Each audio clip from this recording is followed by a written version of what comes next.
Assalamualaikum warahmatullahi wabarakatuh. Semangat pagi adik-adik. Bagaimana kabarnya? Sehat semua? Baik, pada kesempatan kali ini kita akan membahas integral tentu, integral substitusi, dan parsial. Tapi sebelum mulai jangan lupa subscribe, like, share, dan komen ya, agar kakak tambah semangat bikin video buat kalian. Oke, langsung aja kita berdoa terlebih dahulu agar ilmu yang diberikan bermanfaat dan berkah. Berdoa dimulai.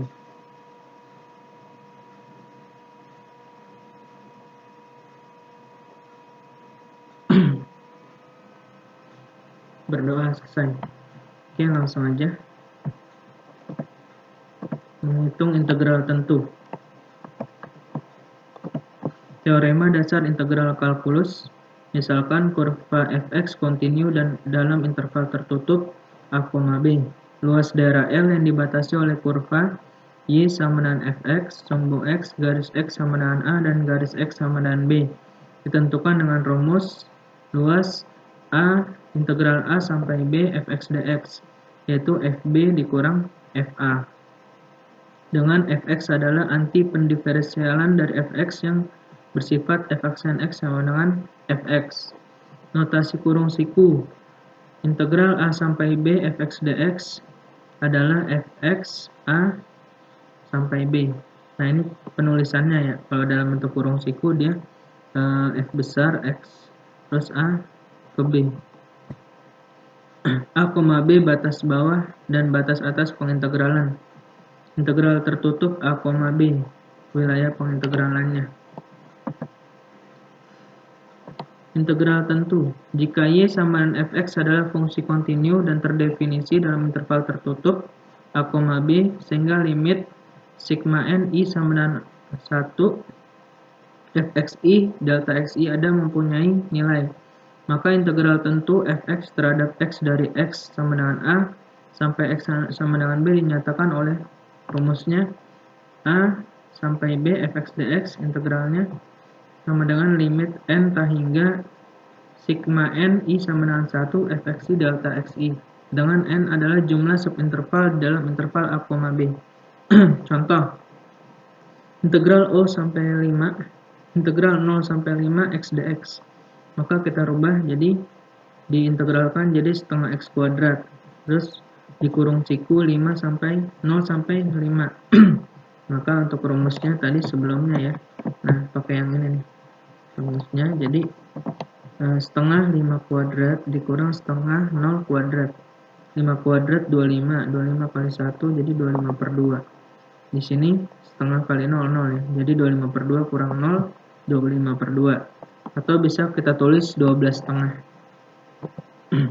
Sifat integral tentu, ini ada 6 ya. Yaitu integral a sampai b fx dx sama dengan 0. Integral a fx sampai b fx dx sama dengan dibalik ya. Jadi integral b min integral b sampai a fx dx. Nah, ini berlaku ya. Jadi batas bawah sama atasnya ditukar kalau dia berubah jadi minus di sini ya. Terus integral a sampai b k fx itu sama aja dx sama dengan k dikali a kali b fx dx, dan k adalah konstanta real sembarang ya. Integral a sampai b fx plus minus gx dx itu sama aja dipisah ya. Jadinya integral a sampai b fx dx plus minus integral a sampai b gx dx. Nah, ini tadinya digabung, bisa juga dipisah jadi satu persatu. Integral a sampai c fx dx ditambah c sampai b fx dx itu sama aja a sampai b fx dx. Jadi dipangkas c-nya. Jadi sama aja a sampai b integral fx dx-nya. Dan c itu antara a sampai b. Lalu yang keenam, jika fx tidak sama dengan 0 dalam interval x antara a sampai dengan b, maka integral a sampai b fx dx lebih besar dari sama dengan 0. Yang b, jika fx kurang dari sama dengan 0 dalam interval x di antara a sampai b, maka integral a sampai b fx dx itu tidak atau lebih kecil sama dengan 0. Nah, ini integral substitusi ya. Jadi ada dua bentuk, ada integral f du sama bentuk akar a kuadrat min x kuadrat atau a kuadrat tambah x kuadrat atau x kuadrat min a kuadrat. Yang pertama, bentuk integral f du. Misalkan, dengan menggunakan substitusi u sama dengan gx, dengan g adalah fungsi yang mempunyai turunan, sehingga integral f gx, g aksen x dx dapat diubah menjadi integral f du. Jika fu adalah anti pendiferensialan dari fx, maka integral f gx, integral g aksen x dx adalah integral fu du, sama dengan fu tambah c atau f gx tambah c. Langkah 1, memilih u sama dengan gx, sehingga integral f gx g aksen x dx dapat diubah menjadi integral fu du. Langkah 2, tentukan fungsi integral umum fu yang bersifat f aksen du sama dengan fu. Nah, ini rumus-rumusnya ya. Pengintegralan fungsi aljabar. Nah, ini integral u pangkat n du. Nah, ini kalau diintegral jadi 1/n plus 1 dan pangkatnya ditambah 1.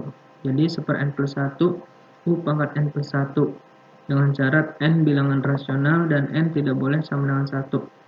Yang kedua, pengintegralan fungsi trigonometri.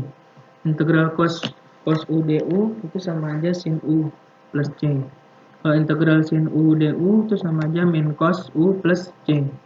Integral sekant kuadrat u du itu sama aja tan u plus c.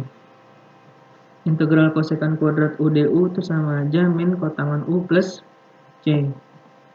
Integral tangan u dikali sekant u du itu sama aja sekant u plus c. Integral kotangan u dikali kosekant u du itu sama aja min kosekant u plus c. Nah, kalau bentuknya akar a kuadrat min x kuadrat sama a kuadrat tambah x kuadrat atau x kuadrat min a kuadrat. Misalkan fungsi integral yang pertama, akar a kuadrat min x kuadrat, kita masukin x-nya a sin theta. Nah, kalau dimasukin ini diganti a sin theta, maka jadinya seperti ini. Setelah disubstitusi a akar 1 min sin kuadrat theta, atau sama aja a cos theta. Ini kan cos kuadrat theta ya, kalau diakarin hilang jadi a cos theta. Akar a kuadrat tambah x kuadrat, x sama dengan a tangan t, tangan theta, sama aja a dikali 1 plus tangan kuadrat theta.